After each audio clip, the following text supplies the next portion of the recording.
Hello everyone, আসসালামু আলাইকুম। মাঝে মাঝে মন চায় কি ছোটবেলায় ফিরে যেতে। শৈশবটা কত সুন্দর ছিল সবার, তাই না? কয়দিন আগে দোকানে যেয়ে দেখলাম যে ম্যাজিক বল পেয়ে গেলাম। এই ছোটবেলায় এই ম্যাজিক বল দিয়েই আমাদের অনেক সুন্দর সময় কাটতো। তখন ছোট ছোট জিনিসেই অনেক বেশি খুশি হয়ে যেতাম। এখন যেটা এই জেনারেশনের বাচ্চাদের মধ্যে নেই, সব কিছুই চেঞ্জ হয়ে গিয়েছে। আর এই ছোট্ট এটা আমি ইন্ডিয়া থেকে এনেছিলাম গত বছর। ভাবলাম যে ম্যাজিক বলগুলো এখানে রাখবো, অনেকক্ষণ রাখতে হবে, তাহলে আপনারা জানেন আগে যারা দেখেছেন ম্যাজিক বল ছোট ছোট বল আকারের হয়ে যায়, অনেক ভালো লাগে। আর এইদিকে আমার খালামণি এসেছিল, পান পাড়ছিল, সে পান ছিঁড়ছিল। ভাবলাম যে একটু পান খেয়ে ঠোঁট লাল করি। শীতের দিন তো, তাই প্রায় এখানে আমাদের এই বারান্দায় আমি বসি। ভিটামিন ডি আমাদের শরীরের জন্য সবারই খুব দরকার। এখানে খুব ইন্টারেস্টিং একটা জিনিস দেখলাম, এই পোকাটা, এটা কেউ কখনো দেখেনি, আমিও আজকে প্রথম দেখলাম আমার বারান্দায়। আর এই যে একটু পান খাবো ভাবছি, যেই ভাবা সেই কাজ। আর এই দিকে দেখলাম আমার আব্বু আমার জন্য কিছু কিনে নিয়ে এসেছে, কিছু ড্রেস নিয়ে এসেছে। তো আমি দেখি তো একদমই অবাক, আমি জানতামই না। এটা মেবি আমার নতুন বছরের গিফট ছিল আব্বুর তরফ থেকে। আমার একটি কালো প্যান্ট আর প্লাজো প্রয়োজন ছিল, কিন্তু কি করে জানি আব্বু নিয়ে আসলো, আমি কিন্তু বলিনি। আমি তো পুরাই সারপ্রাইজ। হ্যাঁ, মেয়েরা আসলে এরকমই হয়। প্রতিটা মেয়েই বাবাদের কাছে রাজকন্যা থাকে। আমিও ঠিক তার ব্যতিক্রম নই। আলহামদুলিল্লাহ, আমিও আমার বাবার রাজকন্যা। তো এই যে এটা ছিল একটি ব্ল্যাক কালার ট্রাউজার। তো ভাবলাম যে পরে দেখি, যদি ফিটিং ভালো থাকে তাহলে এটি রাখবো, না হলে চেঞ্জ করে দেওয়ার অপশন আছে, আব্বু বলেছিল। তো না, দেখলাম যে না, সুন্দর মতো হয়ে গিয়েছে বডিতে, কোনো সমস্যা নেই। আর দুইটি টপস এনেছিল তো, আর এটিও দেখলাম যে বেশ ভালোই।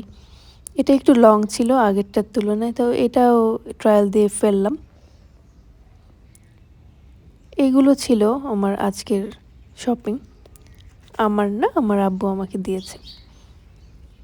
ছোটবেলায় সব ড্রেস আব্বুরই পছন্দ থাকতো, আব্বু শপিং করে দিত। এখন তো বড় হয়েছি, এখন একটি বাজেট ধরে দিয়ে দেয়, নিজের মতো শপিং করার স্বাধীনতা হয়েছে। আর এদিকে সব ড্রেসগুলোকে গুছিয়ে ভাবলাম যে আজকে একটু বাইরে যাব। আজকে ছিল সাকরাইন, আমাদের পুরান ঢাকার ঐতিহ্য সাকরাইন। আমি আসলে আমার জন্মস্থান পুরান ঢাকাতে, আর আমি বড় হয়েছি সেখানে। এখন যদিও সেখানে থাকা হয় না, কিন্তু সাকরাইনে যাব না তা তো হবেই না। প্রতি বছরই সাকরাইন এবং 31st নাইট খুব জাঁকজমকভাবে অনুষ্ঠিত হয় পুরান ঢাকাতে। এটি ছিল আমাদের আগের বাসার ছাদ, ছাদের সামনের ভিউ। আর এই যে আমি আগেই চলে এসেছি। এদিকে দেখতে দেখতে প্রায় দুপুর হয়ে গিয়েছে। আগে অনেক বেশি ছাদে আসা হতো, খাবার মিস হলেও ছাদে আসা কিন্তু কোনোদিনও মিস হতো না। আমি ছাদ অনেক পছন্দ করতাম, তখন আমার আরও কত বিড়াল ছিল। ছাদে আসলে আমি অনেক ইমোশনাল হয়ে যাই, আমার অতীতের অনেক কথা মনে পড়ে, অনেক সুইট মেমোরি ছিল। আগের দিন কখনোই আর ফিরে আসে না, দিন আগে ভালোই যায় প্রতিটা মানুষের জীবনে। আলহামদুলিল্লাহ, এখনও বেশ ভালো আছি। এই যে আমি একটা ঘুড়ি পেয়ে গিয়েছি, কিন্তু যখন ঘুড়িটা ধরতে নিলাম তখন ভিডিও করতে পারিনি, কারণ ভিডিও করতে গেলে আর ঘুড়ি ধরতে পারবো কোথায়। আর যেসব ঘুড়ি পাচ্ছিলাম সেগুলো ছাদে এরকম করে রাখছিলাম।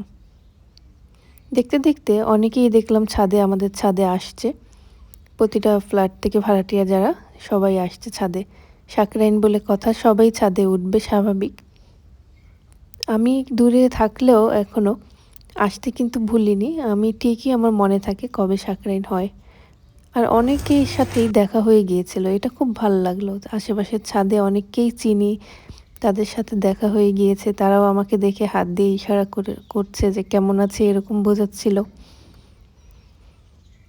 আমাদের এই সাকরাইন দেখতে উত্তরা, ধানমন্ডি, বনানী, গুলশান অনেক জায়গা থেকে মানুষ আসে। এটি সবার আনন্দের একটি দিন। এটি আমাদের বাঙালিদের ঐতিহ্য এবং সংস্কৃতিও বলা চলে। এক ধরনের উৎসবও হয়। আর এইদিকে আমি যখন নেমে যাব তখন দেখলাম যে একটি ঘুড়ি আমি পেয়ে গিয়েছি। তারপর পেয়েছি আরেকটি, ৩টা ঘুড়ি ধরেছি আমি আজকে মোট। আর সাকরাইনে সন্ধ্যার দিকেই হয় আসল মজা। এই যে মুখে কেরোসিন নিয়ে আগুনে ফু দেওয়া, এটা একটি অন্যরকম নিয়ম। এটা সবাই করে, এখানের যারা থাকে সবাই এটা করে। সবসময়ই এটা দেখি, এটা আমার কাছে নতুন কিছু না। কিন্তু আপনারা যারা আজকে অনেকেই আছেন যে এটা আগে কখনো দেখেননি। এই জিনিসটা খুব ইন্টারেস্টিং হলেও অনেকের অনেক ক্ষতিও হয়েছে।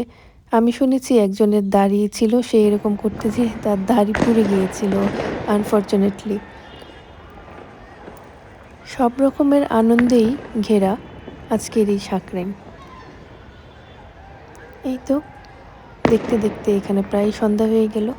আমরা যারা ভিডিও মেক করি ইউটিউবে, সবাই মনে করে খুব সহজ, একটি ভিডিও করলে বা ক্লিপ নিলেই তো হয়ে যায়। আসলে বিষয়টা তা না। একটি ভিডিওর পিছনে অনেক বেশি এফোর্ট দেওয়া লাগে, অনেক শ্রম থাকে এখানে। আর এই যে এখানে আতশবাজি ফোটাচ্ছে, যেটা আমার সবচেয়ে বেশি পছন্দ। আর এই ছিল আমার আজকের আয়োজন। দেখতে দেখতে প্রায় সন্ধ্যা গড়িয়ে রাত হয়ে যাচ্ছে। আমি চাচ্ছি আপনাদের সবার সাথে শেয়ার করব, তাই আমি এখানে একা একা ছাদে এখানে ছিলাম, আর কেউ নেই, সবাই নেমে গিয়েছে। আর এই ছিল আমার আজকের আয়োজন। আমার ভিডিওটি যদি কারো কাছে একটু হলেও ভালো লেগে থাকে, প্লিজ লাইক দিয়ে অন্যদেরকেও দেখার সুযোগ করে দেবেন। আর নতুন বন্ধু হয়ে থাকলে চ্যানেলটিকে সাবস্ক্রাইব করে দিয়ে পাশে থাকার জন্য অনুরোধ জানাচ্ছি। আর এই ছিল আমার আজকের ব্লগ। দেখা হয়ে যাবে আপনাদের সাথে অন্য একটি ভিডিওতে, নতুন কোনো আয়োজনে। সেই পর্যন্ত সবাই ভালো থাকবেন। Good bye.